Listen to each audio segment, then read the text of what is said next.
사도행전 21장 17절부터 26절까지 보겠습니다.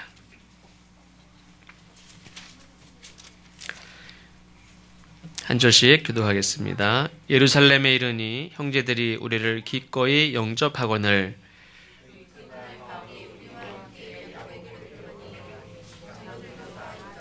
바울이 문안하고 하나님이 자기의 사역으로 말미암아 이방 가운데서 하신 일을 낱낱이 말하니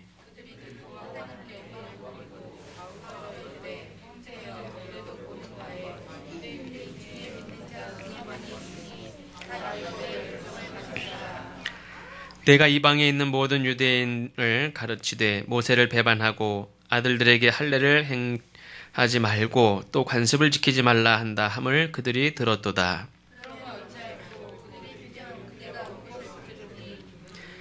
우리가 말하는 이대로 하라. 서원한 데의 사람이 우리에게 있으니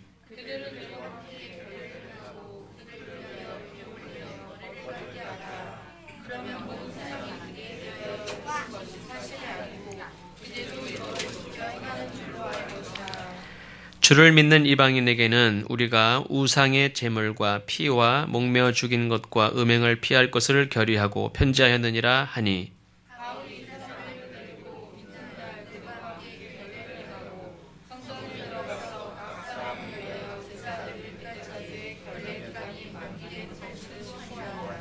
아멘.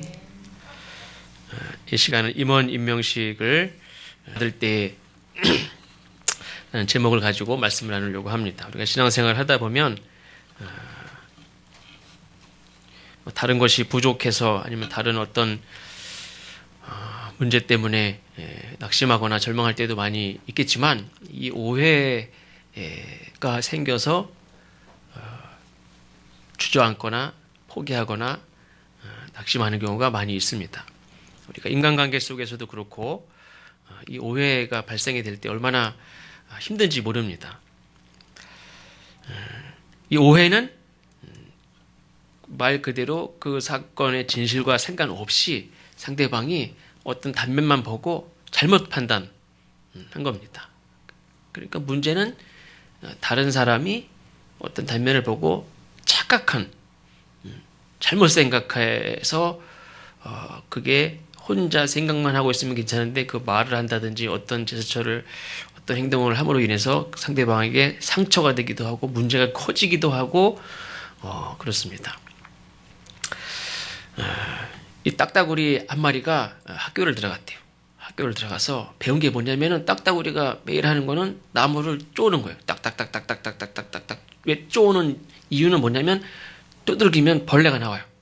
그래서 이제 벌레도 잡아먹고 그렇습니다. 딱따구리가 학교에 들어가서 나무에 탁 달라붙어서 나무를 쪼는 거를 열심히 배워서 학교를 졸업을 했습니다. 그래서 어느 날 어느 나무 마음에 드는 나무에 딱 붙어가지고 탁 쪼은 거예요. 그랬더니 나무 이렇게 이 조각이 탁 튀어나가는 거예요. 야, 잘하는데 또 자기가 한번 탁 쪼았어요. 그래서 더 큰 나무 조각이 탁 튀어나갔어요. 탁탁탁, 막 잘 튀어나가요. 그리고 자기가 봐도 잘하는 것 같아요. 근데 힘을 줘가지고 하면 탁 다시 한번 탁 치는데 그때 쪼는 그 순간에 벼락이 그냥 떨어져가지고 나무를 탁 벼락으로 그러니까 벼락이 나무에 떨어진 거예요. 그래서 이 딱따구리도 탁 튕겨나갔는데 정신 차리고 딱 보니까 어떻게 됐습니까? 나무가 동강이 난 거예요. 한 동강이 나버렸어요. 내가 좀 힘을 줬더니 나무가 동강이 나네? 자기가 한 겁니까? 자기가 한 게 아니죠.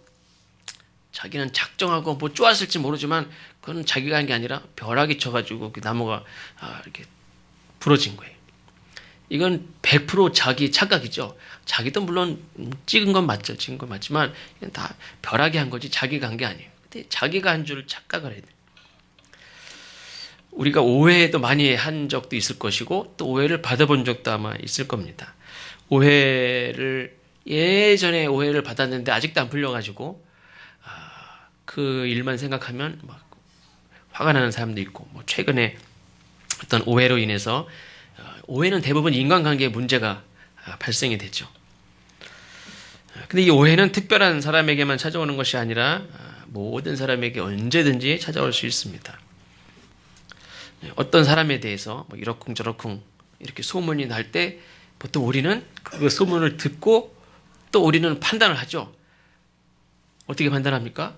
아니 땡굴뚝 연기가 나냐? 뭐가 있으니까 나겠지. 무슨 말이 들렸어요. 무슨 얘기를 했으니까 그 얘기 나오겠지. 괜히 그 얘기 나오겠습니까? 여기에 대한 확신을 가지고 그럴 것이다. 그리고 우리가 단정적으로 말하는 경우도 있습니다. 그때는 마치 예언자가 된 듯한, 그래가지고 아주 사소한 거를 딱 단편적인 걸 가지고 예언자가 된 것 같이 반드시 그렇게 될 것까지도 막 다 얘기를 해요. 어제 제가 이렇게 저녁을 먹으면서 텔레비전을 딱 보니까 축구를 하더라고요, 축구를. 중간부터 보다가 중간까지만 봤는데, 축구를 이제 식당에 어떤 분들이 이렇게 같이 보시던 분들이 막 여러 분이 계셨는데, 다 각자 예언하는 게 있는데 뭐냐면, 한 골을 우리가 이겨 넣었어요. 그러니까 호주는 뭐 지금 2게임 하는데 뭐 8골을 넣었다면서요? 그러니까 우리는 이번 게임에서 몇 골을 먹지 않고 선방하느냐, 이게 관건이었는데 한 골을 먼저 넣었어요. 그러니까 거기 계시던 분들이 다 뭐 배드민턴인지 테니스 하던 분들이 한 뭐 15명 정도가 식사를 하고 있었는데, 그들이 다 같이 한 목소리로 예언하는 게 뭐냐면 5분 내에 한 골을 먹을 거라는 거예요. 반드시 5분 내에 금방 먹어 다. 결국에 한 골도 안 먹고 끝났어요. 1대0으로 이겼어요. 그 1차전, 2차전은 조금 잘 못했어요. 저도 본 적은 없는데 그렇대요. 그래서 저도 그럴 것이다. 저도 그렇지 뭐 이렇게 생각을 했고, 근데 그거 중간쯤을 봤는데 저기 멀리 있어서 잘 못 봤어요. 그냥 밥 먹다가 와 하길래 봤더니 저 사람들은 계속 텔레비전만 쳐다보고 있었나, 어떻게 바로 와 하더라고요. 그래서 보니까 1대0으로 이겼고, 근데 그분들이 한 목소리로 얘기하는 건 반드시 금방 골 한 골 먹고 그 다음에 끝나기 전에 또 한 골 먹고, 그래가지고 뭐 2대1로 진대나, 아주 당연하게 저 사람 호주 사람들인가 이상하다. 뭐 당연하게 그렇게 얘기하더라고요. 우리가 그렇게 이거는 근거도 없는데 그거를 가지고 예언자가 돼가지고 그럴 것이다. 단정을 짓고 뭐 예언을 해요. 한 골도 안 먹고 이겼어요.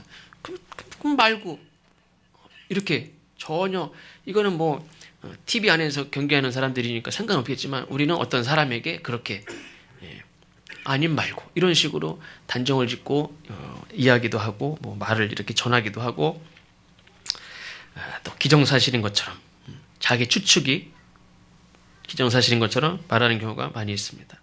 성경에도 보면 오해를 받은 사람이 많이 나오죠. 사실 성경에도 나오는 오해받은 사람들 보면 그 당사자가 죄가 아닌 게 참 다행이지, 야, 이 사람들이 어떻게 살았을까.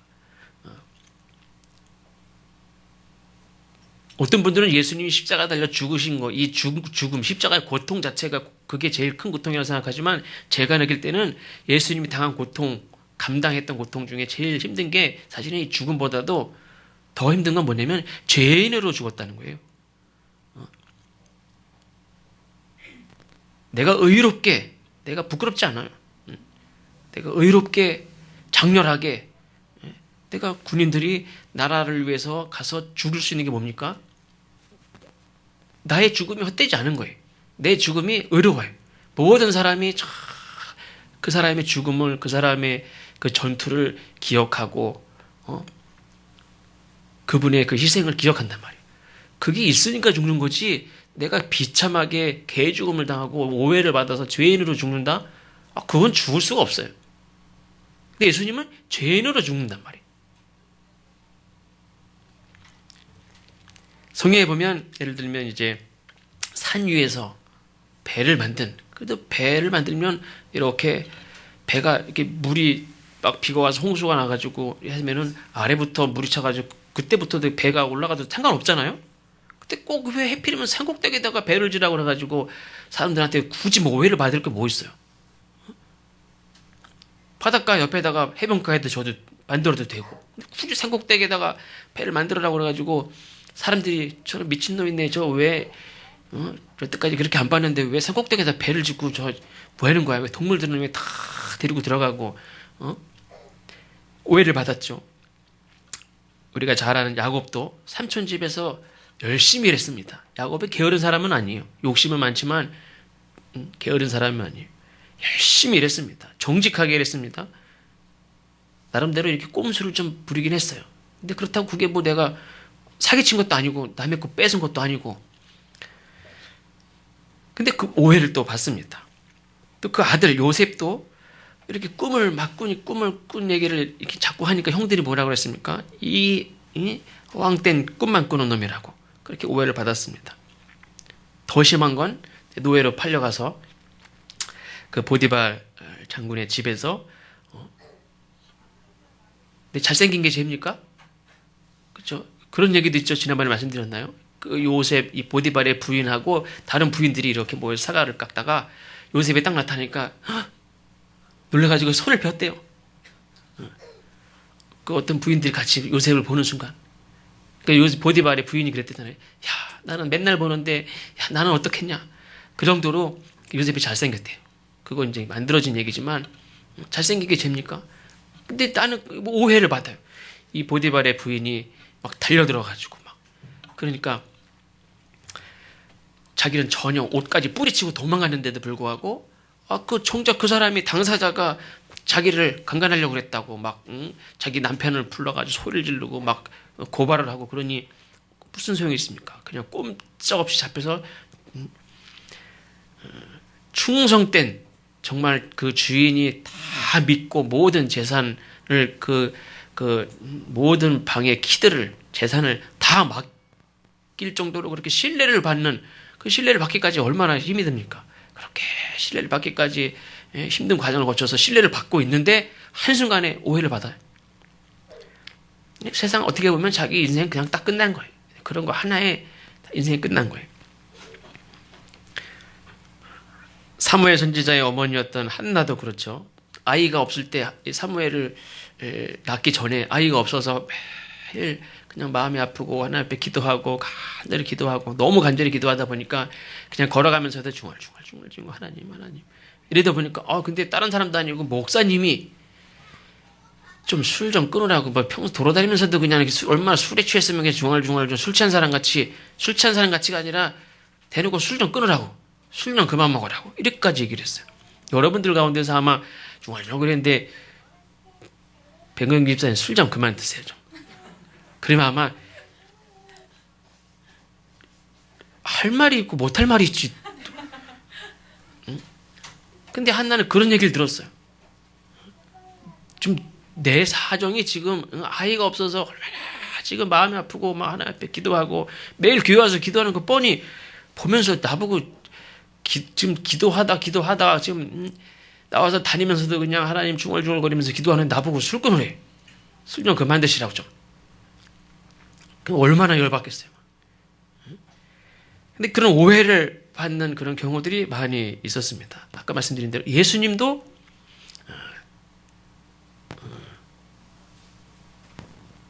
죄인으로 그냥 죽으신 게 아니라 죄인으로.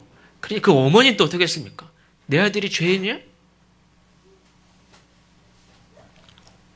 안중근 같이 이렇게 나라와 독립을 위해서 모든 사람들이 다 알아.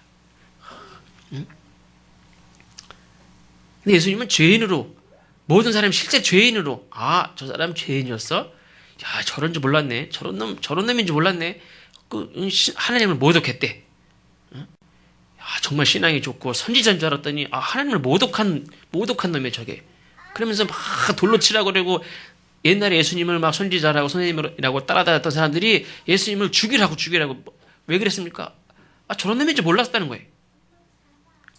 그러면서 사람들이 다 돌아서서 그거에 휩쓸려 가지고 예수님을 죄인으로 그렇게 막 돌팔매질을 하고 죽이라고 그랬습니다.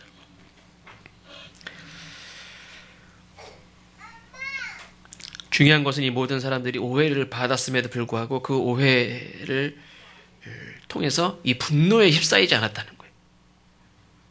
우리는 오해를 받았을 때 얼마나 분노에 휩싸입니까? 이 억울함을 어떻게 할 수가 없죠. 그래서 사람은 어떻게 합니까? 죽음으로라도 보여줘요. 내가 아니라는 걸, 내가 잘못한 게 아니라는 걸 어떻게 합니까? 죽음으로 분신한다든지. 엘버트 허버트라는 사람은 말하기를 오해는 위대함을 위한 일종의 대가다. 그러나 위대함의 마지막 증거는 오해 그 자체가 아니라 오해를 아무 적개심 없이 견딜 수 있는 그의 성품이다. 이렇게 얘기했습니다. 오해는 누구나 다 받습니다. 근데 그 오해를 어떤 분노 없이 그걸 잘 감당하고 그걸 견뎌내느냐? 그건 아무나 할 수 있는 게 아니죠. 오늘 본문의 말씀에도 사도 바울이 이방인들을 향해서 파송을 된 지 한 20년 만에 예루살렘으로 돌아와서 정식으로 보고하는 그런 상황이 기록되어 있습니다. 지난주에 말씀을 살펴보았듯이 많은 사람들이 예루살렘으로 가는 것을 막았습니다. 두로에서 만났던 제자들도 7일 동안 있으면서 매일 말렸어요. 가지 말라고. 또 초대교회 7 집사님 중에 한 명이면서 또 전도자인 빌립, 또 그의 딸들이 예언하는 딸들이라고 그랬죠. 다 말씀을 가르치고 강의하고 예언하는 그런 4명의 딸들까지도 또 함께 있던 자들, 특별히 예수님의 직계 제자이면서 사도 이 바울과 함께 동역하고 이 사도행전을 기록한 누가라는 제자까지도 다 말렸어요. 가면 고난당한다. 가지 말아라. 근데 사도 바울은 죽을 각오까지는 돼 있다. 간다. 그리고 예루살렘으로 왔습니다. 선교 보고를 하는 첫날 분위기는 괜찮았어요. 17절에 보면 예루살렘에 이르니 형제들이 우리를 기꺼이 영접하거늘, 기꺼이 반갑게 영접했다는 말이죠. 근데 두 번째 날 돼 보니까 분위기가 달라요.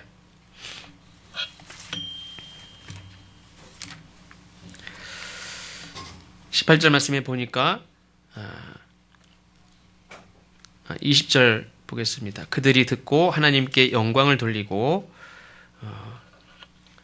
그동안 있었던 일들을 쭉 보고하는 자리, 그때까지만 해도 다 듣고 하나님께 영광까지 돌렸습니다. 하나님께 영광을 돌리고 바울더러 이르되, 그 다음에 이제 달라져요. 형제 가운데 형제여 그대도 보는 바에 유대인 중에 믿는 자가 수만 명이 있으니 다 율법의 열성을 가진 자라. 내가 이방에 있는 모든 유대인을 가르치되 모세를 배반하고 아들들에게 할례를 행하지 말고 또 관습을 지키지 말라 한다함을 그들이 들었도다. 그러면 어찌할꼬? 그들이 필연 그대가 온 것을 들으리니. 지금 사도 바울이 와서 보고하고 있는 자리, 그러니까 우리는 이해하지만 지금 수만 명의 유대인들이 예수님 믿지만 율법의 열성인 사람들이 있는데 그들이 당신이 왔다는 얘기를 다 지금 들었는데 당신에 대해서 어떻게 오해를 하고 있습니까? 세 가지를 주장하는데, 하나는 사도 바울이 모세를 배반했다. 두 번째로는 이방 지역에 사는 유대인들에게 할례를 주지 말라고 그랬다. 유대인들의 전통을 지킬 필요가 없으니까 무시하고 지키지 말아라. 이런 식으로 했다고 사람들이 오해를 하고 있다는 거예요. 근데 사도 바울은 모세를 거부한 적도 없죠. 유대인의 전통을 무조건 지키지 않아도 된다. 이렇게 얘기한 적이 없습니다. 특별히 이방인들에게 할례를 강요하지 말아야 된다. 이거는 이방인들에게 그들이 예수님을 영접하는 데에 있어서 그 할례가 걸림돌이 된다면 굳이 그것 때문에 그걸 강요해서 예수님 믿는데 걸림돌이 되지 않게, 그거는 예수님을 영접하고 구원받는데 그거는 필수 요소가 아니기 때문에 그걸 우리는 다 자원하면 원하는 대로 할 수 있지만 그들에게까지 강요해서는 안 된다. 이걸 얘기한 거죠. 하지 말라고 한 적도 없습니다. 그리고 실제로 사도 바울이 디모데를 데리고 이렇게 사역을 시작할 때도 할례를 행하게 하고 그리고 데리고 갔습니다.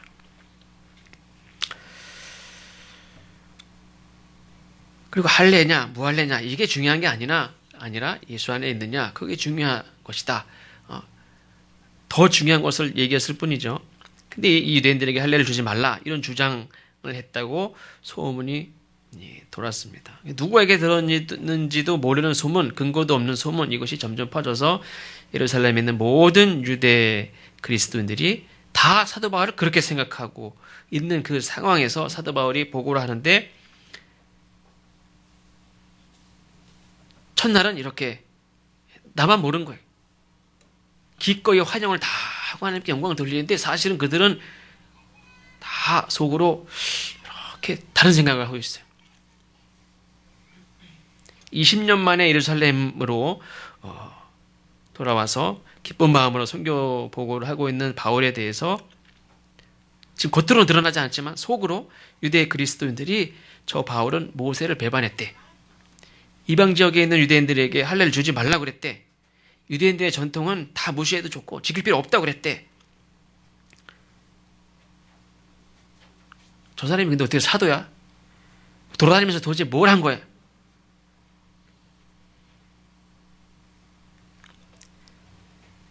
그러면서 별의별 얘기를 다 했을 수도 있습니다. 근데 그게 다 헛소문입니다. 근데 얼마나 그게 억울하고 답답한 일입니까? 지금 20년 동안 수고하고 애쓴 것들을 다, 그리고 사실 지금 이 사도 바울이 여기에 올 때에 그냥 온 게 아니라 이방 지역에서 세운 많은 교회들이 지금 다 부흥했어요. 그리고 지금 예루살렘에 있는 교회가 기근으로 인해서 교회가 많이 약해지고 어려운 가운데 있었습니다. 많은 이방인 지역에 있는 교회들이 다 헌금을 했어요, 지금. 헌금을 해가지고 이 예루살렘 교회를 돕자고 해가지고 그 헌금도 다 가지고 온 상태예요.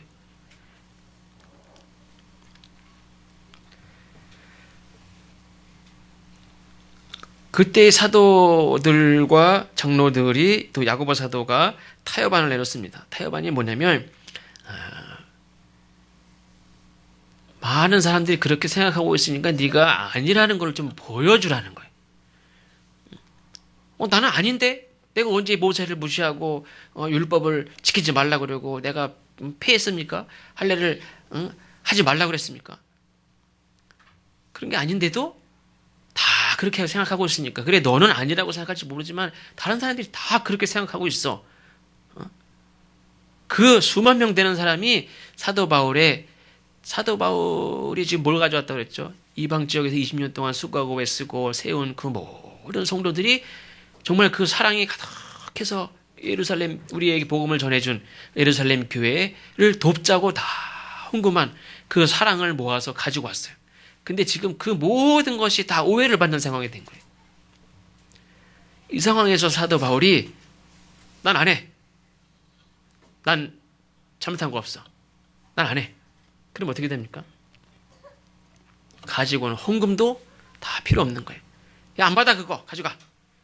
응? 모세 율법도 안 지키고, 이방인의 할례도 행하지도 않고, 전통과 율법을 다 무시하고, 그러면서, 그러니까 지금 그 자기 사도 바울이 거기서 난 어려워. 나는 니네들 시킨 대로 안 해. 내 진심을 그런 식으로밖에 못 해. 나 갈 거야. 확 가버린다든지. 안 해. 버티면 나는 의로움을 거기서 하고 싶은 말 다 할 수도 있고 할 수도 있습니다. 그러나 결과가 어떻게 됩니까? 수만 명의 사람들이 그래 줘봐라. 그러면서 사도 바울이 그 서아시아나 그리스나 유럽 이쪽에 세운 많은 교회들과 열매들과 그들의 진심과 그들의 순수한 신앙과 그들의 사랑의 그 열매들과 그 돕는 모든 손길들, 이게 모든 것이 다 사라지는 거예요. 그때 이 사도 야고보가 이렇게 좀 보여줘라. 네가 율법을 무시하는 게 아니고 율법을 중요하게 여긴다는 걸 좀 보여줘라. 우리는 사도 바울은 누구에게 보이기 위해서 이걸 하는 사람이 아니잖아요. 그럼에도 불구하고 사도 바울은 그렇게 하라는 대로 합니다. 뭘 하냐면 사도 야고보가 이 4명의 지금 서원한 자들이 있는데 이 사람들이 그 자기가 정한 대로 그 기간을 다 보내고 나중에는 이 예물을 준비해서 머리를 깎고 예물을 준비해서 하나님 앞에 드립니다. 근데 그 당시 관례 중에 하나가 뭐냐면 이 서원은 꼭 부자만 하는 게 아니라 가난한 사람도 있지 않습니까? 근데 어떤 갈급한 상황에서 하나님 앞에 또 하나님 앞에 감동이 돼서 하나님을 위한 어떤 소원이 있어서 작정을 합니다. 근데 그 기간을 30일이든 한 달이든 아니 30일이든 3개월이든 1년이든 평생이든 이게 이제 기간을 자기가 정하고 하는데 마지막에 머리를 깎고 또 예물을 잘 준비해서 하나님 앞에 드리는데 내가 마음은 그렇지만 이렇게 예물을 잘 준비해서 드릴 수 없는 상황이 될 수도 있어요.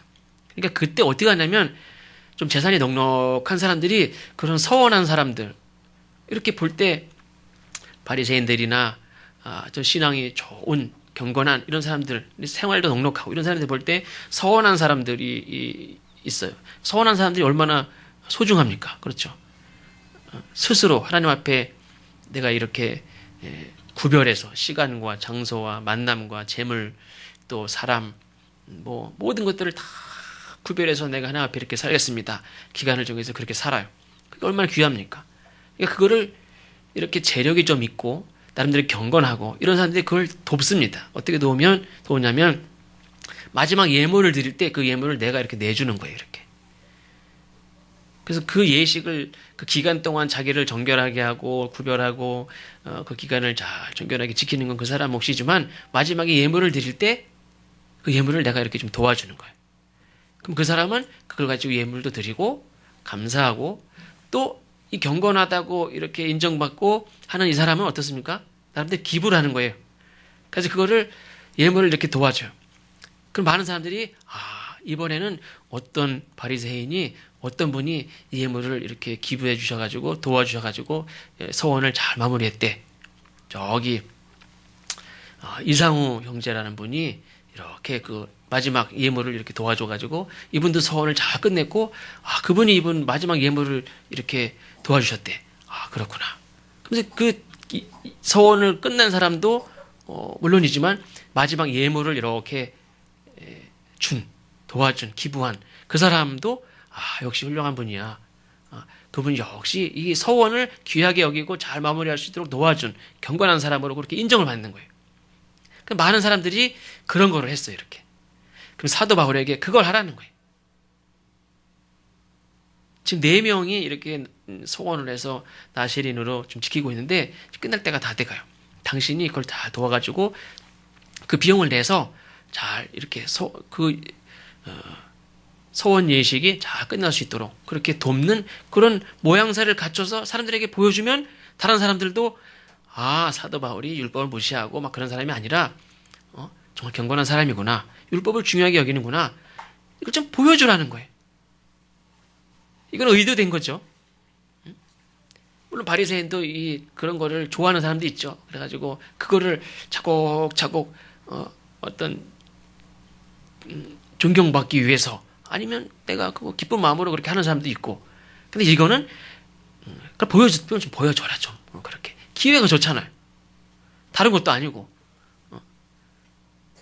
그때 어떤 사람은 왜 내가 보이기 위해서 그걸 해? 나는 정직해. 나는 의로워. 나는 율법을 폐하라고 그런 적도 없고 난 그거 안 해도 나는 율법을 중요하게 여기는 사람이야. 내 일부러 그거 보이자고 내가 의롭다는 거를 증명하기 위해서 내가 일부러 그거에 내가 하나님 앞에 내가 왜 그걸 왜 해? 그럴 수도 있지만 사도 바울은 어떻게 했습니까? 그걸 했어요.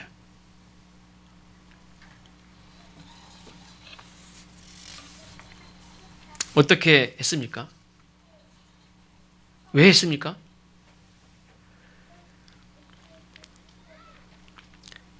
자기가 그걸 하면 결과적으로 어떻습니까? 내가 이렇게 모양새가 지는 모양새가 되는 거예요. 내가 고개를 숙이고 들어가는 것 같이 되는 거예요. 그럼에도 불구하고 사도 바울은 그거를 다 자기 주장도 있을 거 아닙니까? 근데 그걸 다 내려놓고 그냥 했어요. 어떤 사람들은 타협했다 이렇게 얘기할 수도 있습니다.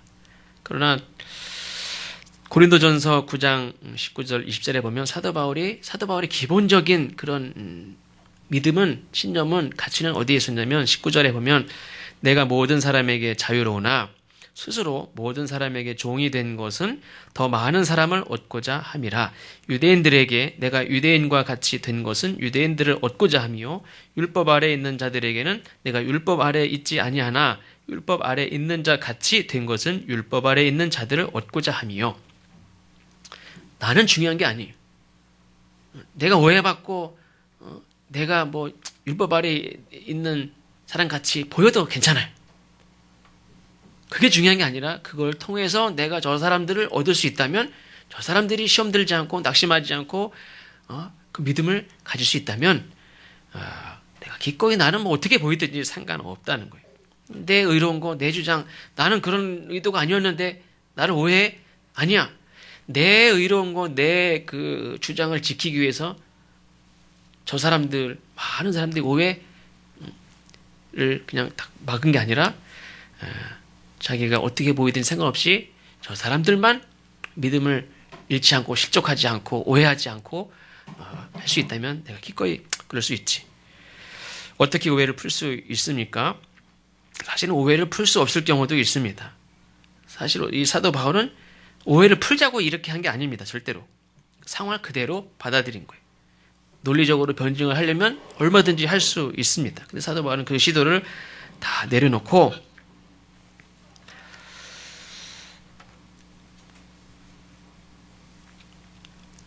오해를 풀린다면 그걸 하겠다. 이게 아니라 아까 고린도전서 9장 말씀대로 율법 아래에 있는 자들이 그렇게 오해하고 있다면 그것이 그 사람들의 오해가 풀려지고 내 오해, 내 답답한 거, 내 억울한 게 풀려지는 게 중요한 게 아니라 저 사람들이 가졌던 오해가 풀려지고 저 사람들의 신앙이 거기서 딱 걸리면 저 사람들이 다 넘어지는 거예요. 근데 거기에서 나만 고개 숙이면 나만 못난 놈 되면 어떻게 됩니까? 저 사람들이 그래? 그러면서 그게 사실 별거 아닌 건데 그게 다 걸려서 넘어질 수도 있어요.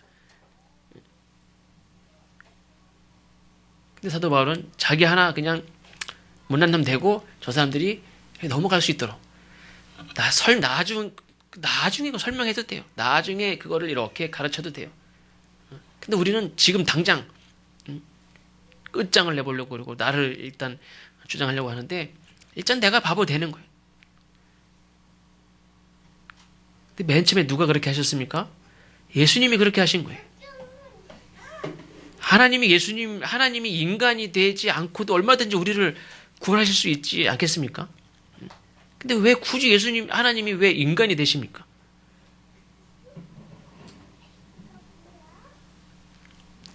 하나님 인간도 되셨는데 사도 바울이 나 이렇게 타협하는 사람 같고 율법 아래 있는 사람 같이 입고 그렇게 고개 숙이고 들어가는 거 그게 뭐가 중요해? 사도 바울은 기꺼이 자기 죽을 수도 있다는 거는 죽음보다 아까 더 그랬죠. 죽음보다 더 억울한 건 오해받는 거예요. 내가 억울하면 죽지도 못해요. 내가 왜 죽어? 죽어도 그 옛날 있죠. 그 전설의 고향 보면 죽어도 내가 어디 못 가. 내가 떠돌아다니면서 내가 반드시 복수를 하지. 내가 죽어도 죽은 게 아니야 그냥. 복수하지. 그냥 억울한 게 그만큼 이게 힘든 거예요. 오해받는 거. 사도 바울은 근데 그게 기꺼이 자기가 어떤 상황이 되더라도 상관이 없어요. 왜 그렇습니까? 하나님도 인간이 되셔서라도 우리를 구원하셨는데 내가 그거 고개 숙이고 나 하나 이렇게 오해받는 거 그게 중요해. 저 사람들을 구원할 수만 있다면 나는 기꺼이 나를 타협하는 사람 같아, 배신하는 사람 같아, 내가 그냥 율법 아래 있는 사람 아닌 줄 알았는데 율법 아래 있는 사람 같아 그렇게 오해받을 수 있어도 더 많은 사람을 구원할 수 있다면 나는 기꺼이 그렇게 할 수 있다.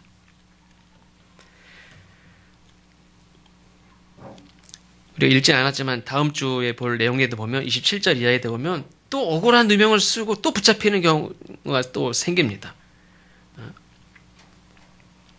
많은 사람들이 이 사도 바울을 이 민족과 율법과 이곳 유대인들을 적대시해서 잘못된 것들을 가르친다고. 그러면 많은 저 헬라인들을 성전 안으로 데려와서 이 성전을 더럽힌다고. 그러니까 사실은 그런 것도 있을 수 있어요. 이 유대인들 남자들 특별히 유대인들 남자들이 하루에 3번씩 기도했대요. 세 번씩인가요? 3가지인가? 3번씩 기도한 것 중에서 꼭 3가지를 꼭 기도했는데 뭐냐면 첫 번째로 남자로 태어난 거. 그걸 감사 기도했대요. 3가지 감사 기도를 드렸는데 남자로 태어난 걸 감사로 드렸대요. 3가지니까 기도할 게 얼마나 중요한 게 많은데 그 3가지 중에 하나가 남자로 태어난 걸 감사 기도했대요. 두 번째가 뭘까요? 똑같은 얘기인데 여자로 태어나지 않은 걸 감사했대요. 그게 그거죠? 그리고 3번째가 뭐냐면 이방인으로 태어나지 않은 게 감사했대요.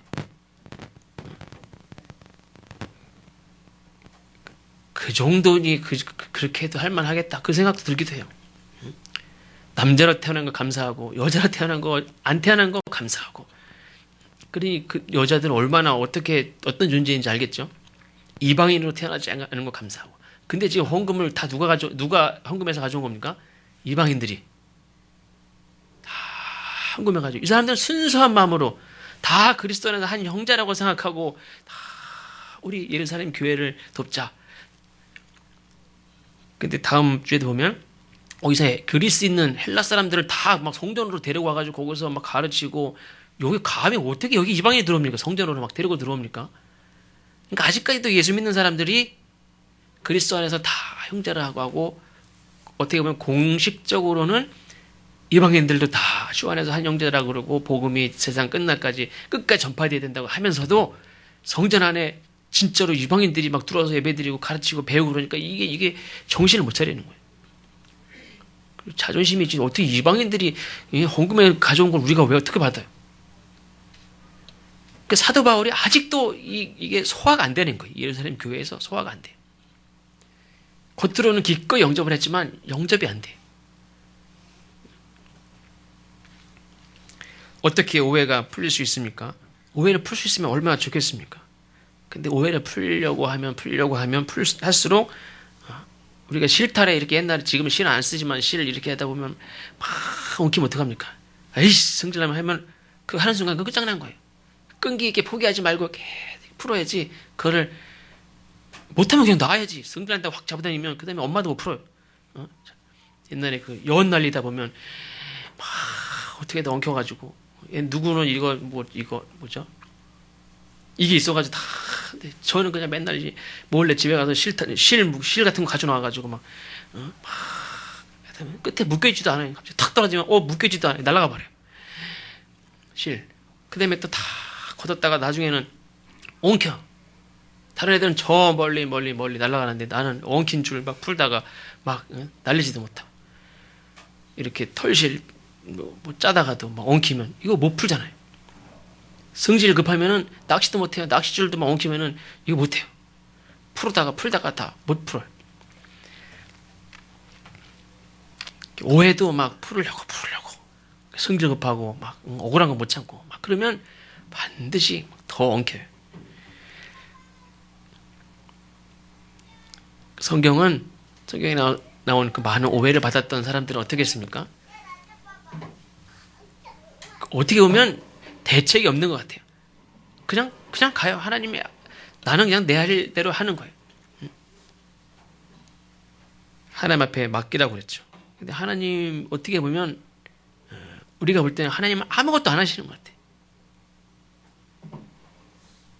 눈에 보이게 뭘 이렇게 푸는 게 보여야지 내가 마음이 놓일 텐데 하나님은 아무것도 안 하는 것 같아요. 오해는 전혀 풀리지 않습니다.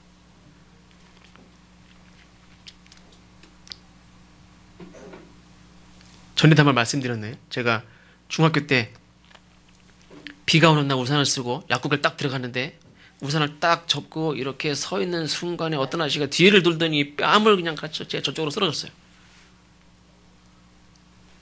정신 없어가지고 막 이렇게 일어나서 왜 그러시냐 했더니 또 달려들더니 막 또 때리시고 또 땅에 자빠졌어요. 그때 그 약국의 그 어떤 교회 권사님인데 막 말리고 왜 그러시냐고. 이놈 학생놈 자식이 이게 우산 훔쳐?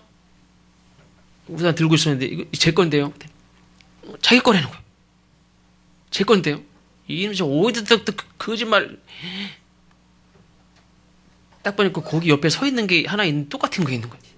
당신 옆에 세워놓고 딱 되돌아오는데 자기 걸 들고 있으니까 그냥 냅다 그냥 한 대 그냥 뺨으로 긁어가지고 두 대를 맞고 쓰러져서 또 때리려고 그래요. 근데 약국 권사님이 아저씨 보시라고 아저씨는 아까 들어와서 서 있었으니까 물이 별로 없는데 이 학생은 지금 물이 뚝뚝 떨어지지 않느냐고 그렇게 설명을 하니까 탁 정신 차리고 미안하다고 빵 사줄게 가자 빵집 가자. 근데 빵 먹게 생겼어요 지금. 나중에 더 억울한 거는 우리 그 같은 학교 동창 아빠요. 그러니 그 여학생 아빠 남학생 아빠였으면 또 모르겠는데 니네 아버지한테 내가 진짜 그런데 이거 여학생 아빠니까 또 예쁜 여학생 아빠니까 또 아무 상관도 없는데 거기서 그냥 괜찮습니다. 괜찮습니다. 안 먹어도 괜찮습니다. 동창 이름도 몰라요. 이름도 잊어버렸어요. 나중에라도 하면 내가 니네 아빠한테 맞았다 내가 이 얘기를 할 텐데 밥이라도 한번 사라 이렇게 할 텐데 얼마나 감사했는지 몰라요. 그 권사님이 감사해요. 그래서 그분이 정말 지혜롭고 똑똑하신 분이구나. 이게 그래서 어떤 순간에도 침착하게 이렇게 냉철하게 상황을 잘 판단해서 그 상황에서 그분이 그렇게 딱 솔로몬같이 해결을 딱 해주시니까 이분 술 드셨어요. 술 드셨으면 사실 그렇게 딱 부러지게 설명 안 하면 사실 그 구분이 안 가거든요. 계속 우기고 막 그러거든요. 근데 그 말 딱 판결 한마디에 그냥 깨갱 하더니 야 미안하다 밥 사줄게 가자 막 이러시더라고. 빵 사준다고. 지금같이 뭐 파리바게트가 있는 것도 아니고 무슨. 그래서 이 오해라는 거는 내가 막 이렇게 막 해서 되는 게 아니고 하나님이 이렇게 풀어주셔야만 되지. 제가 실 풀어봐서 알잖아요. 내가 푼다고 풀립니까? 어떤 때는 이렇게 흔들기만 해도 풀릴 때도 있어요.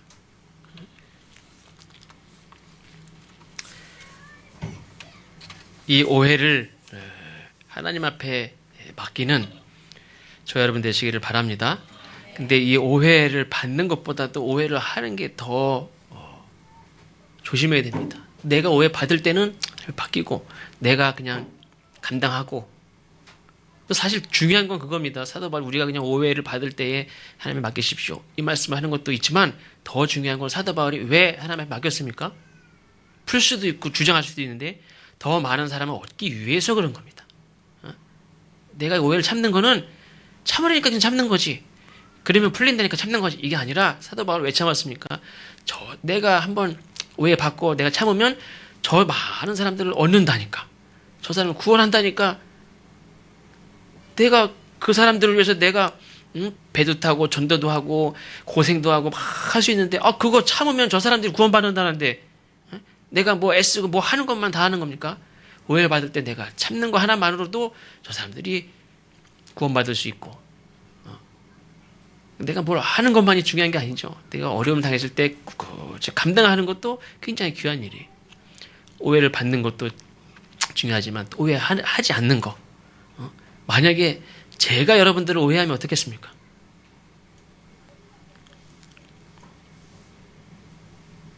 이종일 집사님 병원에 갔는데 의사가 오해를 해요. 여기가 지금 내가 그러면 안 되지만 여기가 지금 뭐 잡혀가지고 암인 것 같은데 의사가 괜찮대. 나는 어디가 아파 죽겠는데 이쪽 다리가 아픈데 이쪽에 문제가라고 이쪽에다 막 치료를 해. 예를 들면 뭐 어쨌든 의사가 오해를 하면 그건 심각한 문제가 되는 거예요. 환자를 오해하면 안 돼. 목사가 여러분들을 오해하면 안 돼요. 나도 누군가를 오해하면 안 돼요.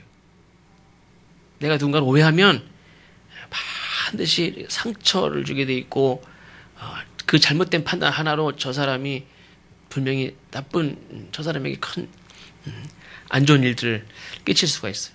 그러니까 우리가 뭔가를 열심히 하는 것도 중요하지만 재작년 많이 쓰여졌던 말 중에 하나가 소통 아닙니까? 소통. 우리가 서로를 신뢰하고 믿고 또 모르면 묻고 그냥 혼자 그럴 것이야. 뻔해. 물어볼 필요도 없어. 그래도 한번 얘기해봐. 아니야. 분명히 그래. 얘기할 것도 없어. 혼자서 단정짓고 그럴 것이라고 확신하고 그렇게 행동하고 그러면 안 된다는 거예요. 우리가 오해가 없도록 해야 돼. 서로. 알게 모르게 내가 오해의 이런 씨앗을 뿌리고 다니지 않는지도 우리가 잘 우리 몸이 삼가하는 것도 필요하고 오해를 받은 경험이 있음에도 불구하고 오해의 말을 이렇게 전하고 다니지는 않는지 내 말과 생각이 오해를 만들어내지 않도록 또 우리가 경계하고 늘 이렇게 대화하고 또 서로 이해하고 또 오해를 받았다면 좌절하지 않고 절망하지 않고 또 싸우지 않고 더 큰 하나님의 뜻을 이루기 위해서 예수님이 나를 사랑하셨는데 우리가 그거 아닙니까? 나를 용서하는 것도 내가 용서 받은 거에 비하면 아무것도 아닌 거죠. 예수님이 나를 향해 참은 거에 비하면 아무것도 아닌 거고 하나님이 인간이 되시기도 하시고 십자가의 죄인을 죽기까지 하시면서까지 나를 구원하신 거를 생각한다면 우리가 이 정도는 참지. 물론 나는 뭐 연약한 인간이라 잘 안 되기도 할 수 있지만 그걸 생각하면서 그거 의지하면서 우리가 참는 거죠. 근데 그거 아무 생각도 하나도 안 나고 그냥 내 멋대로 한다면 그거는 예수님의 은혜고 뭐 이런 거 얘기할 필요도 없는 거죠, 사실은. 하나님의 선하신 뜻을 믿고 그 서로를 신뢰하는 그런 믿음을 잃지 않기를 주의 이름으로 축원합니다. 기도하겠습니다. 하나님, 우리가 원치 않는